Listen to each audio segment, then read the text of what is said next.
My sister has always had a soft heart, soft as sweetbread. She cried after the old woman, despite everything. Maybe because of everything.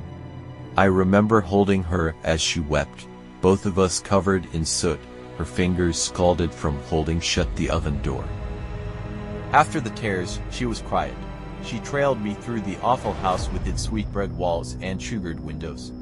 I found the clothes we'd arrived in, offered up her kirtle, and she donned it without a word. She showed no whisper of response when we found the treasure in the attic, only nodded vaguely when I asked her to help me fill up the few bags we could easily carry back through the woods. Maybe it would be enough to keep us safe from our stepmother's whims.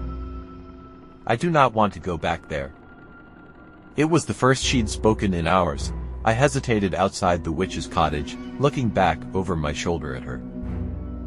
I do not want to go back to them. I sighed. Nor do I, but where else can we go? She wrung her fingers together in front of her skirt, eyes downcast and her teeth digging into her lower lip. Eventually, though, she nodded. Fine, you are right. She looked back at the house. Wait 1 minute. There may be something left in the kitchen. The kitchen, I repeated in horror, but she only nodded. Yes, she did not think I paid attention, but I did. I know which of her potions might be useful. If nothing else, we can sell them when we get back. I nodded slowly and followed her back into the cottage, though I stopped in the open arch that led into the kitchen itself. She moved easily through the space, reminding me painfully of just how long she had been under the witch's thumb while the horrid crone tried to fatten me like a prize hawk. She collected some dozen bottles and vials, tucking them carefully in between the bolts of silks and satins we had pilfered from the attic before returning to me. Let us go. Though there was no trail this time, she seemed to know her way through the trees.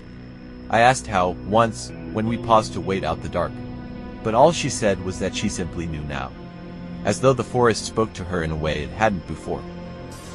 I felt the first thrill of fear at that, but I knew that she was still so scared herself.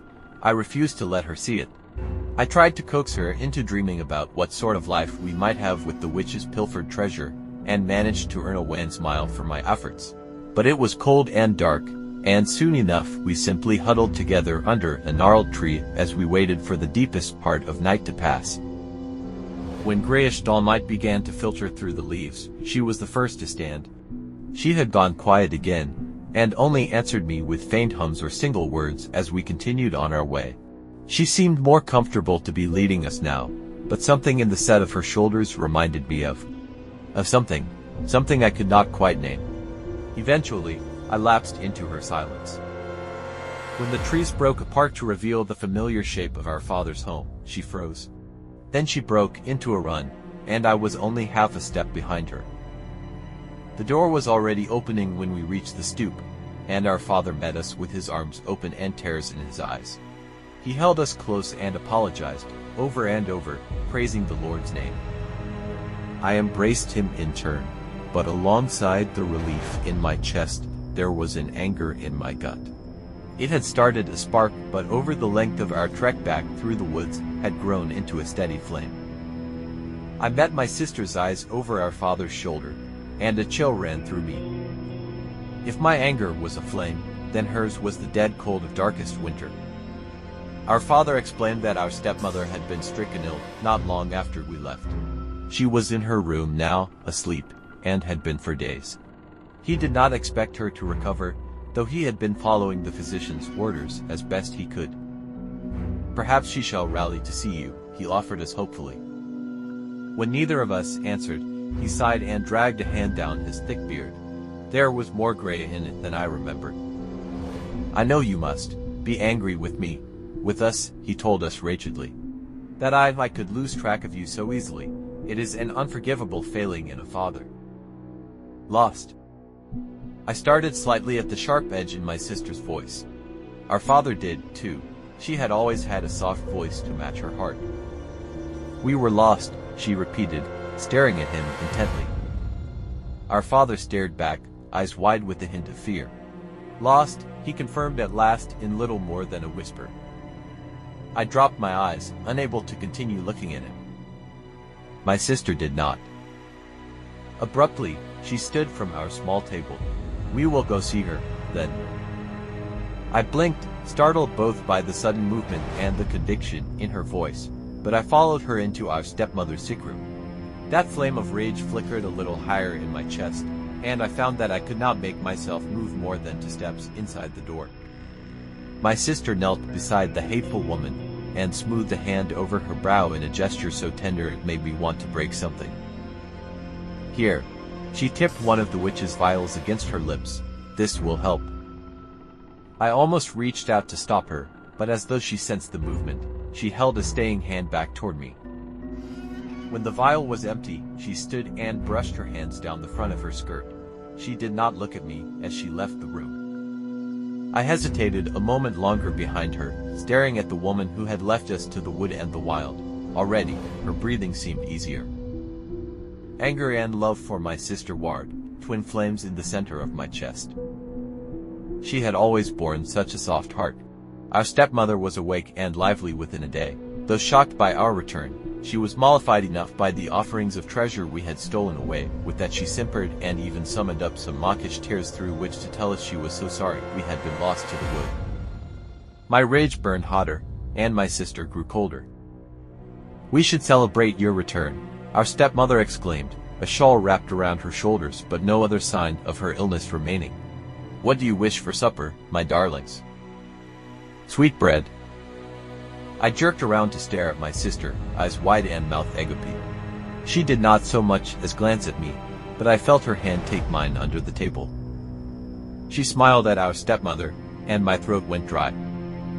"But you are still recovering, stepmother." "I feel quite well, all things considered. I shall make it," she offered gently. I could have stopped her then, could have clutched her hand in mine and dragged us out. We could have taken the treasure and left. It had been foolish of me to think there was nowhere for us to go. We might go anywhere. Seeing our father again, hearing him refuse to admit what they had done, made me sure of that. But my sister looked at me, just for a moment, and the ice in her gaze froze me to my chair. She was not looking for permission, but I nodded shakily anyway. Our stepmother exclaimed what a good, kind girl she was as she moved into the kitchen. Soon enough, the cloying smell of the baking sweetbread hung thick in the air. It was all I could do not to gag. My sister served the plates while the bread was still steaming gently, even drizzling the last of our honey stores over our parents' portions. "We can always get more at the market now," she said with a hollow little laugh. Our stepmother agreed happily, though our father hesitated a moment before doing so himself. He was watching my sister with a faint wariness as she took her seat beside me. "Go on, then, let us eat." They did. We sat in silence. It took our stepmother first, a faint cough, a furrow in her brow. She looked up with confusion, which changed quickly to a horrified realization as she stared at my sister. "You?" Our father choked, red spattering his lips. I looked away, squeezing my sister's hand tight where she had once more taken it beneath the table. We were desperate," he strangled out, reaching for her pleadingly. "I did not want to, she made me." My sister shook her head. "You let her." He collapsed forward onto the table, his breath a wheezing rattle that grew fainter with each passing moment. Our stepmother tried to lunge for us, but her legs gave out and she sprawled across the floor. A scarlet trail, like candied jam, trickled from the corner of her mouth. "You," she gasped again, glaring balefully up at my sister. "You, little witch." They both began to convulse. I buried my face in my sister's shoulder. I could feel her stroking my hair. Even without raising my head, I knew she did not look away until their last breaths had faded into silence. Then she simply stood, her hand still in mine. We were both silent as we gathered up our bags, still unpacked by the front door, and stepped out into the cool evening. "You are afraid?" I swallowed. "Why, yes." She smiled at me, squeezed my hand again, and all I felt was cold. "You do not need to be. I will protect you." My sister has always had a soft heart, soft as poison sweetbread.